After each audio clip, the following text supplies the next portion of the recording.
Beginning this spring, Wisconsin students will begin taking a new state assessment. This is the second time the state assessment has been changed in just 2 years. News 8's Lisa Klein joins us now to tell us how the changes are impacting students and school districts in tonight's Assignment Education Report.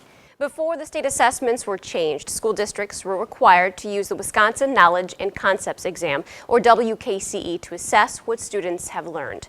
Schools throughout the state used that paper and pencil exam for about 16 years. Last year, school districts were required to test students using the Badger exam, an online assessment that came with a large learning curve for both teachers and students as they moved from a paper and pencil test to using a computer. Well, this year, the state is requiring school districts to introduce students to yet another new test. This is the practice test. Mrs. McKinney's fourth graders at West Salem Elementary School are brushing up on their testing skills. The testing is coming up in a month. They are preparing for the newly mandated state assessment called the Wisconsin Forward Exam by using the built-in test preparation materials that come with the online test. We answer the questions together.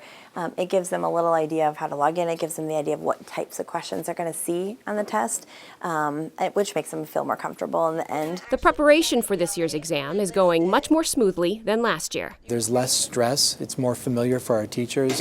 When we talked about an online testing tool, the teachers already knew what we were talking about. The tools and features may have changed, but it was not as foreign of an idea for them. The Director of Instruction and Technology says the difference maker was the amount of time the school district was given to prepare for the test. Our technicians had plenty of time to develop a system that would be responsive to the teachers, the computers, our network.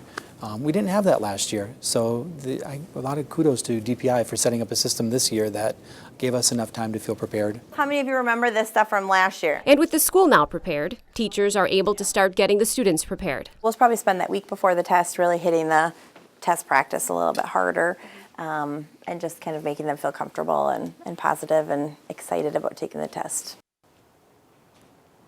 The fourth grade teacher in my story says while the state assessment has changed again this year, what teachers teach in the classroom also usually remains the same. She also says that students do their best on, they've always taught their students to do the best on the test. All right, so when it comes down to it, which kids are going to be taking this test? It's students in public school students in grades 3 through 8 will be taking the Forward exam. That exam window opens from March 28th until May 20th. And then voucher students who received a voucher from the state, they will also be taking the exam if they did not opt out. Okay.